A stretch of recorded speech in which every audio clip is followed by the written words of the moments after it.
Bonsoir et bienvenue dans cette première vidéo confinée de l'association Festivité. Régulièrement, nous allons vous proposer des petites vidéos qui vous raconteront une histoire différente, d'une manière différente à chaque fois. Pour le premier texte, je vous ai choisi un texte qui s'appelle « Les perles de larmes ». Vous êtes bien installés? Prêts pour la lecture? Alors à vos oreilles, c'est l'heure du conte. Les perles de larmes. Il y avait un homme, mais peut-être était-ce une femme ou un enfant, qui traversait le désert.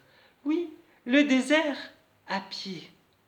Et il pleurait sans cesse, régulièrement. Parfois doucement, et parfois fort, mais sans jamais s'arrêter. Il pleurait au rythme de ses pas dans le sable.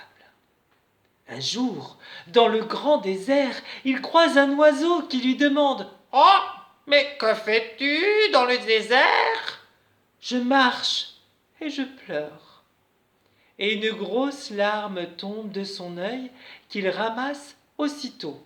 « Oh, mais pourquoi es-tu si triste ?»« Je ne suis pas triste. »« Alors, pourquoi pleures-tu ?»« Mais regarde, mes larmes deviennent des perles, dit-il en saisissant la larme lisse et brillante. J'en ai des milliers dans les poches. Veux-tu les voir? Oui, oh oui. L'homme plonge sa main dans sa poche gonflée et en ressort une poignée scintillante. Effet spécial. Oh, comme elles sont belles! Choisis-en une si tu veux. Oh, c'est pour cela que tu ne t'arrêtes jamais de pleurer pour avoir de plus en plus de perles? Exactement. Allez, choisis. Oh, je veux bien celle-ci. Ce n'est pas la plus grosse, mais c'est la plus brillante. Tu as bien choisi. Adieu. Oh, adieu. Et l'oiseau saisit dans son bec la perle devenue trésor et s'éloigne, léger, rapide, tandis que celui qui pleure reprend de plus belle ses gémissements et sa marche lente. Plus loin, l'oiseau se pose et contemple la larme précieuse. Il se dit qu'il aimerait bien en avoir d'autres. Oh, pas énormément, juste quelques-unes, comme cadeau pour d'autres voyageurs ailés. Alors, il rebrousse chemin vers celui qui l'a laissé, l'homme qui pleure, et le voit de loin peiner, alourdi par ses deux énormes poches emplies de perles.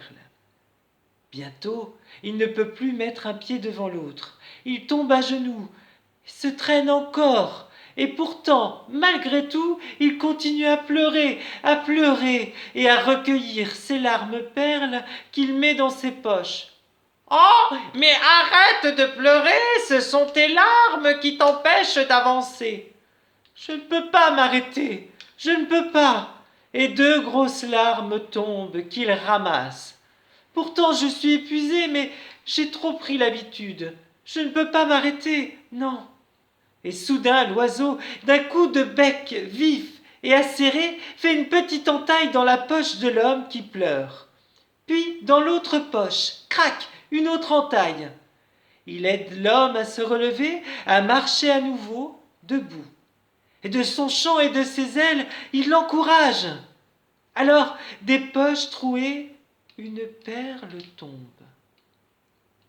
Puis une autre. Deux filets de perles sur le sable brûlant dessinent un chemin. Au fur et à mesure qu'il avance, l'homme est de plus en plus léger. Au fur et à mesure que ses poches se vident, traçant une route lumineuse, la source de ses larmes s'apaise et se tarit. Et quand ses poches sont enfin vides, alors ses yeux sont enfin secs. Son cœur à nouveau est empli de bonheur, et son pied si léger qu'il s'envole avec l'oiseau. Parfois, Dans le grand désert, on peut voir un chemin de perles qui ne mène nulle part.